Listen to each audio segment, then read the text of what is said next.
ಕೈ ನಾಯಕತ್ವದ ಗೊಂದಲಕ್ಕೆ ಇದುವರೆಗೂ ತೆರೆ ಬಿದ್ದಿಲ್ಲ. ಅದು ಕಂಟಿನ್ಯೂ ಆಗ್ತಾನೆ ಬರ್ತಾ ಇದೆ. ಆಲ್ಮೋಸ್ಟ್ 2.5 ವರ್ಷ ಆಗಿ 3 ತಿಂಗಳಾಗ್ತಾ ಬರ್ತಾ ಇರುವಂತಹ ಸಂದರ್ಭದಲ್ಲಿ ಸ್ಟಿಲ್ ಅದು ಚರ್ಚೆಯ ವಿಚಾರ ಆಗಿದೆ. ಬಿಕಾಸ್ ಹೈಕಮಾಂಡು ಕೂಡ ತೆರೆ ಎಳಿತಾ ಇಲ್ಲ.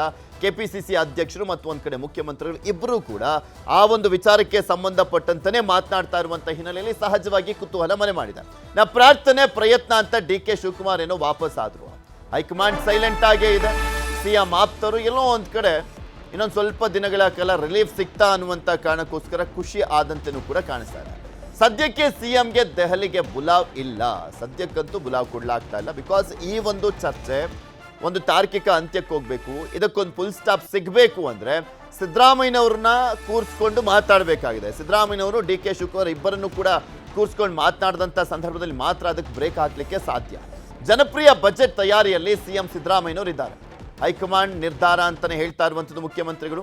ನಾಯಕತ್ವ ಬಿಕ್ಕಟ್ಟಿನ ನಡುವೆ ಫಾರಿನ್ ಟೂರ್ಗೆ ಹೊರಟಿದ್ದಾರೆ 27 ಜನ ಶಾಸಕರು, 7 ಮಂದಿ ಎಂಎಲ್ಸಿಗಳು. ಇಂದು ಸಂಜೆ ವಿದೇಶಕ್ಕೆ ತೆರಳಲಿರುವಂಥದ್ದು ಶಾಸಕರು. ಆಸ್ಟ್ರೇಲಿಯಾ, ನ್ಯೂಜಿಲ್ಯಾಂಡ್ಗೆ ತೆರಳಲಿದ್ದಾರೆ 27 ಜನ ಎಂಎಲ್ಎಗಳು, ಹಾಗೆ 7 ಮಂದಿ ಎಂಎಲ್ಸಿಗಳು. ಇದು ಕೂಡ ಒಂದು ದೊಡ್ಡ ಮಟ್ಟದಲ್ಲಿ ಚರ್ಚೆ ಆಗಿತ್ತು. ಇದೇ ವಿಚಾರಕ್ಕೆ ಸಂಬಂಧಪಟ್ಟಂತೆ ಮಾತನಾಡ್ತಾ ಹೋಗೋಣ. ಎಲ್ಲರಲ್ಲಿ ಪ್ರಮುಖವಾಗಿ ದೆಹಲಿಗೆ ಹೋದಂಥ ಸಂದರ್ಭದಲ್ಲಿ ಡಿ.ಕೆ. ಶಿವಕುಮಾರ್ ಅವರ ಮಾತುಗಳು ಸ್ಪಷ್ಟವಾಗಿ ಮಾರ್ಮಿಕವಾಗಿತ್ತು. ನಾನೇನು ಗಾಳಿ ಕುಡಿಯಲಿಕ್ಕೆ ಅಲ್ಲ ಬಂದಿರೋದು, ಕಾಲವೇ ಎಲ್ಲದಕ್ಕೂ ಉತ್ತರ ಕೊಡುತ್ತೆ ಅಂತ ಹೇಳುವ ಮುಖಾಂತರ ಸ್ಪಷ್ಟವಾಗಿ ಅಲ್ಲೊಂದು ಟವಲ್ ಹಾಕಿ ಬಂದಿದ್ದು ಎಲ್ರಿಗೂ ಗೊತ್ತಿರುವಂಥ ವಿಚಾರಣೆ. ಇದಕ್ಕೊಂದು ತಾರ್ಕಿಕ ಅಂತ್ಯ ಅಂತೂ ಸಿಗ್ತಾ ಇಲ್ಲ. ಇದಕ್ಕೆ ತಾರ್ಕಿಕ ಅಂತ್ಯ ಬೀಳಬೇಕು ಅಂದರೆ ಒಂದು ಕಡೆ ಡಿ.ಕೆ. ಶಿವಕುಮಾರ್ ಸಿದ್ದರಾಮಯ್ಯನವ್ರನ್ನ ಇಬ್ಬರನ್ನು ಒಟ್ಟಿಗೆ ಕೂರಿಸ್ಕೊಂಡು ಮಾತಾಡಿದ್ರೆ ಮಾತ್ರ ಸಾಧ್ಯ. ಇಲ್ಲ ಅಂದರೆ ಬರೀ ಇದು ಚರ್ಚೆ ಆಗ್ತಾನೆ ಇರುತ್ತೆ, ಗೊಂದಲ ಹಾಗೆ ಕಂಟಿನ್ಯೂ ಆಗ್ತಾ ಇರುತ್ತೆ. ಅಫ್ಕೋರ್ಸ್ ಪೃಥ್ವಿ, ತಾರ್ಕಿಕ ಅಂತ್ಯವನ್ನು ಹೈಕಮಾಂಡ್ ಕಾಣಲಿ ಅಂತ ಹೇಳಿದ್ರೆ ಕರ್ನಾಟಕದಲ್ಲಿ ಈಶಾನ್ಯ ರಾಜ್ಯಗಳ ಸ್ಥಿತಿ ಬರುವ ಸಾಧ್ಯತೆ ಇರ್ತಕ್ಕಂಥದ್ದು. ನಿಮಗೆ 2014ರಲ್ಲಿ ಈಶಾನ್ಯ ರಾಜ್ಯ ಪ್ರಮುಖವಾಗಿ ಅಸ್ಸಾಂನಲ್ಲಿ ನಾಯಕತ್ವ ಬಿಕ್ಕಟ್ಟು ಎದುರಾಗಿತ್ತು. ಅವತ್ತು ಸೋನಿಯಾ ಗಾಂಧಿ ಅವರು ಇದ್ದರು, ಗುಲಾಂ ನಬಿ ಆಜಾದ್ ಕೂಡ ಪಾರ್ಟಿಯಲ್ಲಿದ್ದರು. ಪ್ರಮುಖವಾಗಿ ರಾಹುಲ್ ಗಾಂಧಿ ಕೂಡ ಪಾರ್ಟಿ ಅಪ್ಕಮಿಂಗ್ ಲೀಡರ್ ಆಗ್ತಾಯಿದ್ರು. ಅಂದರೆ ಎಲ್ಲ ಒಂದಷ್ಟು ಹಿರಿಯರನ್ನೆಲ್ಲ ಸೈಡ್ ಲೈನ್ ಮಾಡಿ ಒಂದು ಹೊಸ ಪಡೆಯನ್ನು ಕಟ್ಟಬೇಕು ಅಂತೇಳಿ ಒಂದು ತರಾತುರಿಯಲ್ಲಿದ್ದರು. ನಿಮಗೆ ಹಿಮಂತ್ ಬಿಸ್ವಾಸ್ ಸರ್ಮಗೆ ಅವತ್ತು 40ಕ್ಕೂ ಹೆಚ್ಚು ಶಾಸಕರು ಅವರ ಪರವಾಗಿದ್ದರು. ಇನ್ನೇನು ಸರ್ಕಾರ ಅವರು ಬಂಡೆದ್ದಿದ್ರು, ಸರ್ಕಾರದ ವಿರುದ್ಧ ನೇರವಾಗಿ ಆರೋಪವನ್ನು ಮಾಡ್ತಿದ್ರು, ಬಂಡೆದ್ದಿದ್ರು. ಅವರು ತರುಣ್ ಗೊಗೊಯ್ ಪರವಾಗೇ ಇದ್ದರು. ಎಲ್ಲ ಒಂದು ಕಡೆ ಅಲ್ಲಿ ಫ್ಯಾಮಿಲಿ ಪಾಲಿಟಿಕ್ಸ್. ತರುಣ್ ಗೊಗೊಯ್ಗೆ ತನ್ನ ಮಗ ಗೌರವ್ ಗೊಗೊಯ್ನ ಮತ್ತೆ ರಾಜಕೀಯ ಮಹತ್ವಾಕಾಂಕ್ಷೆಯಲ್ಲಿ ಮುಂದಿನ ಮುಖ್ಯಮಂತ್ರಿ ಮಾಡಬೇಕಂದ್ರೆ ಒಂದಷ್ಟು ಸ್ಟ್ರಾಟಜಿಯನ್ನು ಮಾಡ್ತಿದ್ರು.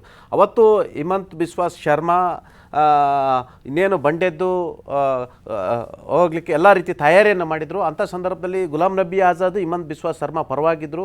ಅವತ್ತು ಸೋನಿಯಾ ಗಾಂಧಿ ಕೂಡ ಪರವಾಗಿದ್ದರು. ಆದರೆ ಎಲ್ಲೊಂದು ಕಡೆ ರಾಹುಲ್ ಗಾಂಧಿಯವರು ತರುಣ್ ಗೊಗೊಯ್ರನ್ನ ಬಿಟ್ಕೊಡ್ಲಿಲ್ಲ. ಮತ್ತೊಂದು ಕಡೆ ಪ್ರಮುಖವಾಗಿ ಹಿಮಂತ್ ಬಿಸ್ವಾಸ್ ಶರ್ಮಾ ಅವರು ಕೂಡ ಸರಿಯಾಗಿ ನಡೆಸ್ಕೊಳ್ಳಿಲ್ಲ ಎಂಬ ಕಾರಣಕ್ಕಾಗಿ ಅವತ್ತು ಹಿಮಂತ್ ಬಿಸ್ವಾಸ್ ಶರ್ಮಾ ಅದೇ ಸಂದರ್ಭದಲ್ಲಿ BJP ಅವತ್ತಿನಲ್ಲಿ ಆಪರೇಷನ್ ಕಮಲವನ್ನು ಸಕ್ಸಸ್ ಆಗಿ ಮಾಡ್ತಿದ್ದಂಥವರು ರಾಮ್ ಮಾಧವ್ ಯಾದವ್ರವರು ಯಾವಾಗ ಹಿಮಂತ್ ಬಿಸ್ವಾಸ್ ಶರ್ಮಾರವ್ರನ್ನ ಇವರು ಎಲ್ಲೊಂದು ಕಡೆ ಪಾರ್ಟಿ ಬಿಡ್ತಾರೆ, ಪಾರ್ಟಿ ಒಳಗಡೆ ಒಂದಷ್ಟು ಕ್ರಿಟಿಕಲ್ ಆಗಿದೆ, ಬಿಕ್ಕಟ್ಟು ಆಗಿದೆ ಯಾವುದೇ ಅನ್ನೋ ಕಾರಣಕ್ಕೆ ಮತ್ತು ಹಿಮಂತ್ ಬಿಸ್ವಾಸ್ ಶರ್ಮಾರವ್ರ ಲೀಡರ್ಶಿಪ್ಪನ್ನು ಗಮನಿಸಿದಂಥ ರಾಮ್ ಮಾಧವ್ ಯಾದವ್ ಅವ್ರನ್ನ ಭಾರತೀಯ ಜನತಾ ಪಕ್ಷಕ್ಕೆ ಕರ್ತಿರ್ತಾರೆ. ಇವತ್ತು ಈಶಾನ್ಯ ರಾಜ್ಯಗಳಲ್ಲಿ 8 ರಾಜ್ಯಗಳಲ್ಲಿ ಇವತ್ತು ಭಾರತೀಯ ಜನತಾ ಪಕ್ಷ ಆಳ್ವಿಕೆಯಲ್ಲಿರ್ತಕ್ಕಂಥದ್ದು. ಕಾಂಗ್ರೆಸ್ ಆಡಳಿತದ ಸುಮಾರು 4ಕ್ಕೂ ಹೆಚ್ಚು ರಾಜ್ಯಗಳಲ್ಲಿ ಇವತ್ತು BJP ಇರ್ತಕ್ಕಂಥದ್ದು. ಅಲ್ಲಿ ತ್ರಿಪುರಾ ಅಂತ ರಾಜ್ಯಗಳಲ್ಲೂ ಕೂಡ ಅಲ್ಲಿ ಹಾರ್ಡ್ ಕೋರ್ ಕಮ್ಯುನಿಸ್ಟ್ ಇರ್ತಕ್ಕಂಥ ರಾಜ್ಯದಲ್ಲೂ ಕೂಡ ಇವತ್ತು BJP ವಿಜಯ ಪತಾಕೆ ಆರಿಸಿರ್ತಕ್ಕಂಥದ್ದು. ಅಂದರೆ ಹೈಕಮಾಂಡ್ ತನ್ನ ಮನಸ್ಥಿತಿಯನ್ನು ಕೂಡ ಬದಲಾಯಿಸಬೇಕಾಗಿರ್ತಕ್ಕಂಥ. ಯಾಕಂತ ಹೇಳಿದರೆ ಇವತ್ತು ಪ್ರಮುಖವಾಗಿ ರಾಜಕಾರಣದ ಸ್ವರೂಪ ಬದಲಾಗಿದೆ. ಕಳೆದ 10 ವರ್ಷ 20 ವರ್ಷದ ರಾಜಕಾರಣ ಬೇರೆ. ಇವತ್ತು ಎಲ್ಲರನ್ನೂ ಕೂಡ ವಿಶ್ವಾಸಕ್ಕೆ ಪಡಿಸಬೇಕು. ಅಟ್ ದ ಸೇಮ್ ಟೈಮ್ ಸಿದ್ದರಾಮಯ್ಯನವರ ಮೇಲೆ ಎಷ್ಟು ವಿಶ್ವಾಸವನ್ನು ರಾಹುಲ್ ಗಾಂಧಿ ಅವರು ವ್ಯಕ್ತಪಡಿಸ್ತಾರೆ, ಅಷ್ಟೇ ವಿಶ್ವಾಸವನ್ನು ಡಿ.ಕೆ. ಶಿವಕುಮಾರ್ ಮೇಲೆ ಕೂಡ ವ್ಯಕ್ತಪಡಿಸಬೇಕು. ಒಂದು ವೇಳೆ ಅಧಿಕಾರ ಹಂಚಿಕೆ ವಿಚಾರ ಕರೆದು ಕೂತಲ್ಲಿ ಒಂದಷ್ಟು ಗೊಂದಲವನ್ನು ಕಳೆದ ನವೆಂಬರ್ನಲ್ಲೇ ಅಥವಾ ಡಿಸೆಂಬರ್ನಲ್ಲಿ ಅಥವಾ ಜನವರಿಯಲ್ಲಿ ಇಬ್ಬರೂ ನಾಯಕರನ್ನು ಕರೆಸಿ ಕ್ಲೋಸ್ ಡೋರ್ ಮೀಟಿಂಗ್ ಮಾಡಿದರೆ ಅಧಿಕಾರ ಹಂಚಿಕೆ ವಿಚಾರ ಅಥವಾ ನಿಮಗೆ 3 ವರ್ಷ ಮುಗಿದ ತಕ್ಷಣ ಬಿಟ್ಕೊಡ್ತೀವಿ ಅಥವಾ 2028ಕ್ಕೆ ನೀವೇ ಲೀಡ್ರು ಅಂತ ಒಂದು ಸೆಟಲ್ಮೆಂಟ್ ಮಾಡಿದರೆ ಬಹುಶಃ ಸರ್ಕಾರದ ವಿರುದ್ಧ ಆಡಳಿತ ವಿರೋಧಿ ಅಲೆ ಇವತ್ತು ಬರ್ತಿರಲಿಲ್ಲ. ಮೊನ್ನೆ ಅಷ್ಟೇ ಸರ್ಕಾರಕ್ಕೆ 1000 ದಿನ ಸಂಭ್ರಮವನ್ನು ಆಚರಿಸಿದ್ದು. 999 ದಿನಗಳ ಲೆಕ್ಕಾಚಾರದಲ್ಲಿ ಅದರಲ್ಲೂ ಕೂಡ ಇತ್ತೀಚಿನ ನವೆಂಬರ್ ಕಳೆದ 6 ತಿಂಗಳಲ್ಲಿ ಪವರ್ ಶೇರಿಂಗ್ ವಿಚಾರ ಮುಖಾಂತರ ಆಡಳಿತ ವ್ಯವಸ್ಥೆ ಕುಸಿದು ಬಿದ್ದಿರ್ತಕ್ಕಂಥದ್ದು. ಅಧಿಕಾರಿಗಳು ಇವ್ರನ್ನ ಮಾತು ಕೇಳ್ತಿಲ್ಲ ಅಂತೇಳಿ ಗಂಭೀರ ಆರೋಪ ಬಂದಿರ್ತಕ್ಕಂಥ ಆಗ್ತಿರ್ತಕ್ಕಂಥದ್ದು. ಪಂಚ ಗ್ಯಾರಂಟಿಯಲ್ಲೇ ಧ್ಯಾನ ಮಾಡ್ತಿರ್ತಕ್ಕಂಥ ಸರ್ಕಾರ ಮತ್ತು ಆ ಪಂಚ ಗ್ಯಾರಂಟಿಯನ್ನು ಕೂಡ ಸಕ್ಸಸ್ ಆಗಿದ್ರು ಕೂಡ ಅದನ್ನು ಎನ್ಕೇಸ್ ಮಾಡ್ಕೊಳ್ಳದೆ ಇರ್ತಕ್ಕಂಥದ್ದು. ಮತ್ತೊಂದು ಕಡೆ ವಿಪಕ್ಷ BJP ಕೂಡ ಎಲ್ಲೊಂದು ಕಡೆ ಪ್ರಮುಖವಾಗಿರ್ತಕ್ಕಂಥ ವಿಪಕ್ಷ BJP ಫೇಲ್ ಆಗಿರ್ತಕ್ಕಂಥದ್ದು. ಇದೆಲ್ಲದರ ನಡುವೆ ಎಲ್ಲೊಂದು ಕಡೆ ಆಡಳಿತ ವ್ಯವಸ್ಥೆ 2013ರಿಂದ 18ರವರೆಗೆ ಇಲ್ಲ ಅಂತೇಳಿ ಚರ್ಚೆ ಆರಂಭ ಆಗಿರ್ತಕ್ಕಂಥದ್ದು.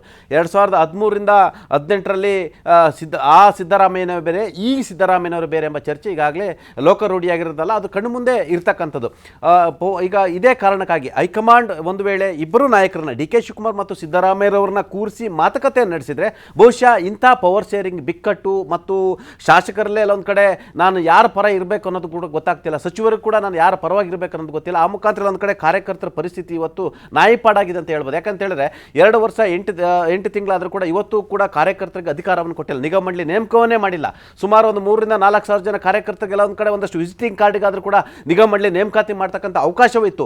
ಇವರ ಇಬ್ಬರ ನಡುವಿನ ಜಗಳದಿಂದ ಎಲ್ಲೊಂದು ಕಡೆ ಕೂಸು ಬಡವಾಯ್ತು ಅನ್ನೋ ರೀತಿಯಲ್ಲಿ ಕಾರ್ಯಕರ್ತರಿಗೆ ಇವತ್ತು ಅಧಿಕಾರ ಇಲ್ಲದಂಥ ಪರಿಸ್ಥಿತಿ ಆಗಿರ್ತಕ್ಕಂಥ. ಇದಕ್ಕೆ ಯಾರು ನೇರ ಹೊಣೆ? ಅಕ್ಯೂಸ್ಡ್ ನಂಬರ್ 1 ಹೈಕಮಾಂಡ್, ಅದು ರಾಹುಲ್ ಗಾಂಧಿಯವರೇ ಅಂತ ಹೇಳ್ಬೋದು. ಯಾಕಂದರೆ ರಾಹುಲ್ ಗಾಂಧಿ ಇಬ್ಬರನ್ನ ಕರೆಸಿ ಒಂದು ಸೆಟ್ರೇಟ್ ಮಾಡಿದರೆ, ಅಥವಾ 2028 DK ಶಿವಕುಮಾರ್ಗೆ ಬಿಟ್ಕೊಡ್ತೀವಿ, ಓಪನ್ ಆಗಿ ಸ್ಟೇಟ್ಮೆಂಟ್ ಕೊಡಿಸ್ತೀವಿ, ಅಥವಾ 3 ವರ್ಷ ಆದಮೇಲೆ ಆದರೂ ಬಿಟ್ಕೊಡ್ತೀವಿ, ಯಾವುದಾದ್ರೂ ಒಂದು ಕಮಿಟ್ಮೆಂಟ್ ಮಾಡಿಸ್ಬೇಕಲ್ವ, ಕೂತ್ ಮಾತನಾಡಿಸ್ಬೇಕಲ್ವಾ. ಆಮೇಲೆ ಮುಖ್ಯಮಂತ್ರಿ ಹುದ್ದೆ ಅನ್ನೋದು ಅಷ್ಟು ಸುಲಭ ಅಲ್ಲ. ಈಗ DK ಶಿವಕುಮಾರ್ ಅವ್ರನ್ನ ಪಾರ್ಟಿ ಪ್ರೆಸಿಡೆಂಟ್ ಆಗಿದೆ, ನಾನು ಕೂಡ ಅಧಿಕಾರಕ್ಕೆ ತರುವಲ್ಲಿ ಪ್ರಮುಖ ಪಾತ್ರ ವಹಿಸ್ತೀನಿ, ಕ್ಲೈಮ್ ಮಾಡೋದ್ರಲ್ಲಿ ತಪ್ಪಲ್ಲ. ಅವರು ಮುಖ್ಯಮಂತ್ರಿ ಹುದ್ದೆಯನ್ನು ಕ್ಲೈಮ್ ಮಾಡೋದ್ರಲ್ಲಿ ತಪ್ಪು ಅಂತ ಅಲ್ಲ. ಆದರೆ ಒಂದು ಕ್ಲಾರಿಫೈ ಮಾಡಬೇಕಾಗಿದ್ದಂಥ ರಾಹುಲ್ ಗಾಂಧಿ ಇವತ್ತು ನಾನು ಆಡಿದ್ದೆ ಆಟ ಅನ್ನೋದಿದೆಯಲ್ಲ, ಅಂದರೆ ಹೈಕಮಾಂಡ್ ಇವತ್ತು ಎಂಥ ಪರಿಸ್ಥಿತಿ ಆಗಿದೆ ಅಂದರೆ ಅತಿಯಾದ ಓಲೈಕೆ ಕಾರಣಕ್ಕಾಗಿ, ತುಷ್ಟೀಕರಣ ರಾಜಕಾರಣಕ್ಕಾಗಿ ಇವತ್ತು ದೇಶಾದ್ಯಂತ ಕಾಂಗ್ರೆಸ್ ಯಾವ ವಿಜಯ ಪತಾಕೆಯನ್ನು ಹಾರಿಸ್ತಿತ್ತು, ದೇಶದ ಅಷ್ಟು ರಾಜ್ಯಗಳಲ್ಲಿ ಕಾಂಗ್ರೆಸ್ ಅಧಿಕಾರದಲ್ಲಿತ್ತು. ತ್ರಿಪುರ ಹೊರತುಪಡಿಸಿ, ವೆಸ್ಟ್ ಬೆಂಗಾಲ್ ಹೊರತುಪಡಿಸಿ ದೇಶದ ಅಷ್ಟು ರಾಜ್ಯಗಳಲ್ಲಿ ಸಾಮಾನ್ಯವಾಗಿ ಕಾಂಗ್ರೆಸ್ ಇತ್ತು. ಇವತ್ತು ಕಾಂಗ್ರೆಸ್ ಕೇವಲ ದೇಶದ 3 ರಾಜ್ಯಗಳಲ್ಲಿ ಅಧಿಕಾರ ಇರತಕ್ಕಂಥ ಹೀನಾಯ ಸ್ಥಿತಿಗೆ ಬಂದಿರತಕ್ಕಂಥದ್ದು. ಮತ್ತು ಅತಿಯಾದ ಓಲೈಕೆ ಮತ್ತು ತುಷ್ಟೀಕರಣ ರಾಜಕಾರಣದಿಂದ ಇವತ್ತು ಎಲ್ಲ ರಾಜ್ಯಗಳಲ್ಲಿ ಕೂಡ ಅಧಿಕಾರವನ್ನು ಕಳೆದುಕೊಂಡಿರ್ತಕ್ಕಂಥದ್ದು ಮತ್ತು ಅಧಿಕಾರವನ್ನು ಪಡೆಯಲಿಕ್ಕೆ ಸಾಧ್ಯ ಆಗದಲ್ಲೇ ಇರ್ತಕ್ಕಂಥದ್ದು. ಹಾಗಾಗಿ ಇದಕ್ಕೆ ಯಾರು ಅಕ್ಯೂಸ್ಡ್? ಯಾರು? ರಾಹುಲ್ ಗಾಂಧಿ ಇಬ್ಬರನ್ನು ಕರೆಸಿ ಮಾತುಕತೆ ನಡೆಸಬೇಕಲ್ವಾ. ಆದರೆ ಆ ಕೆಲಸವನ್ನು ಮಾಡ್ತಿಲ್ಲ.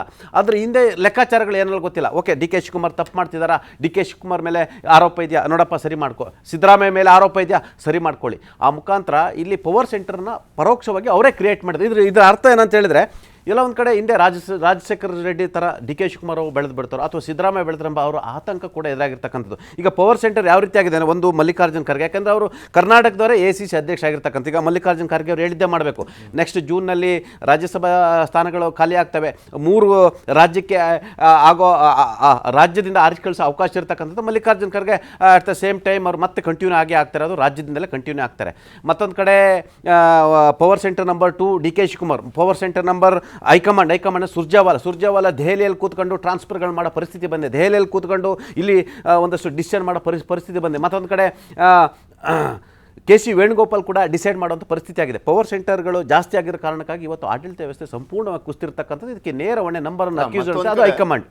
ಪಟೇಲ, ಇಲ್ಲಿ ಸ್ಪಷ್ಟವಾಗಿ ಗೊತ್ತಿದೆ DK ಟೀಮ್ಗೂ ಕೂಡ ಹೈಕಮಾಂಡ್ ಎಷ್ಟು ಮಟ್ಟಿಗೆ ಪವರ್ಫುಲ್ ಇದೆಯೋ ಇಲ್ವೋ, ಆದರೆ ಇದೆಲ್ಲ ಡಿಪೆಂಡ್ ಆಗಿರೋದು ಸ್ಮೂತ್ ಆಗಿ ಅಧಿಕಾರ ಹಸ್ತಾಂತರ ಅನ್ನುವಂಥದ್ದು ಆಗಬೇಕಾಗಿರುವಂಥದ್ದು ಸಿದ್ದರಾಮಯ್ಯನವರಿಂದ. ಸೊ ಹೀಗಾಗಿ ಎಲ್ಲರೂ ಕೇಳ್ತಿರುವಂಥದ್ದು ಸಿದ್ದರಾಮಯ್ಯನವ್ರು ಬಿಟ್ಕೊಡ್ಬೇಕು ಅಂತ. ಇಲ್ಲಿ ಸಿದ್ದರಾಮಯ್ಯನವ್ರು ಬಿಟ್ಕೊಟ್ಟಂಗೆ, ಆದರೆ ಬಿಟ್ಕೊಡ್ಲಿಲ್ಲ ಅಂದರೆ ಅವ್ರನ್ನ ತೆಗೆಯುವಂಥ ಪರಿಸ್ಥಿತಿ ಅಂತೂ ಹೈಕಮಾಂಡ್ ಇಲ್ಲ. ನೋಡಿ, ಸಿದ್ದರಾಮಯ್ಯನವರು ಓಪನ್ ಆಗಿ ಹೇಳ್ತಾ ಇದ್ದಾರೆ. ಅವರು ರಾಹುಲ್ ಗಾಂಧಿ ಕರೆದು ಮಾತನಾಡಿದ್ರೆ ನಾನು ಸಿದ್ಧನೆ, ರಾಹುಲ್ ಗಾಂಧಿ ಇವತ್ತೇ ರಾಜೀನಾಮೆ ಕೊಡು ಅಂದ್ರೆ ನಾನು ಕೊಡ್ತೀನಿ ಅಂತ ಹೇಳ್ತಿದ್ದಾರೆ. ಆಯಿತಾ, ಅವರು ಚೆಂಡನ್ನು ರಾಹುಲ್ ಗಾಂಧಿ ಅಂಗಳಕ್ಕೆ ಎಸ್ತಿದ್ದಾರೆ. ಇಂಥ ಸ್ವತಃ ಮುಖ್ಯಮಂತ್ರಿ ಹೇಳಿದ್ದಾರೆ, ರಾಹುಲ್ ಗಾಂಧಿ ಏನು ಡಿಸಿಷನ್ ತಗೊಳ್ತಾರೆ ಅದಕ್ಕೆ ನಾನು ಫರ್ಮ್ ಆಗಿರ್ತೀನಿ, ಬದ್ಧವಾಗಿರ್ತೀನಿ, ರಾಹುಲ್ ಗಾಂಧಿ ನಾಳೆನೇ ಬಿಟ್ಕೊಡು ಅಂದ್ರೆ ಬಿಟ್ಕೊಡ್ತೀನಿ ಅಂತ ಹೇಳ್ತಿರ್ತಕ್ಕಂಥದ್ದು. ಹಾಗಾದರೆ ರಾಹುಲ್ ಗಾಂಧಿ ಕರೆದು ಮಾತನಾಡಬೇಕಲ್ವಾ, ಬಿಟ್ಕೊಡಿಸ್ತಾರೋ ಅಥವಾ ಅವರಿಗೆ ಕಂಟಿನ್ಯೂ ಮಾಡ್ತಾರೋ ಬಿಡ್ತಾರೋ, ಅಥವಾ DK ಶಿವಕುಮಾರ್ ಮುಖ್ಯಮಂತ್ರಿ ಮಾಡ್ತಾರೋ ಬಿಡ್ತಾರೋ, ರಾಹುಲ್ ಗಾಂಧಿ ಕರೆದು ಕೂರಿಸಿ ಒಂದು ಸೆಟ್ರೇಟ್ ಮಾಡಬೇಕಲ್ವ. ಆ ಕೆಲಸವನ್ನು ರಾಹುಲ್ ಗಾಂಧಿ ಮಾಡ್ತಿಲ್ಲ. ಇದರಿಂದ ಏನಾಗ್ತಿದೆ, ಆಡಳಿತ ವ್ಯವಸ್ಥೆಗೆ ಹೊಡೆತ ಕೊಡ್ತಿದೆ. ಇದರ ಪರಿಣಾಮ ಏನಾಗುತ್ತೆ, ದುಷ್ಪರಿಣಾಮ ಅಂತ ಹೇಳಿದ್ರೆ, ಎಲ್ಲೊಂದು ಕಡೆ ರಾಜ್ಯದ ದೇಶದ ಅತಿ ದೊಡ್ಡ ರಾಜ್ಯ ಆಗಿರ್ತಕ್ಕಂಥ ಕಾಂಗ್ರೆಸ್ನು ಕೂಡ 2028ರಲ್ಲಿ ಅಧಿಕಾರವನ್ನು ಕಳೆದುಕೊಳ್ಳೋದು ಖಚಿತ ಅಂತ ಈಗಾಗಲೇ ಚರ್ಚೆ ಆಗ್ತಿರ್ತಕ್ಕಂಥದ್ದು. ಪೃಥ್ವಿ, ಈ ನಡೀತಾ ಇರುವಂಥ ಡೆವಲಪ್ಮೆಂಟ್ಸ್ಗಳು ನೋಡಿದ್ರೆ ಕಾಂಗ್ರೆಸ್ಗೆ ಹೊಡೆತ ಬೀಳುತ್ತೆ ಅಂತ ನೋಡೋಣ ಏನಾಗುತ್ತೆ.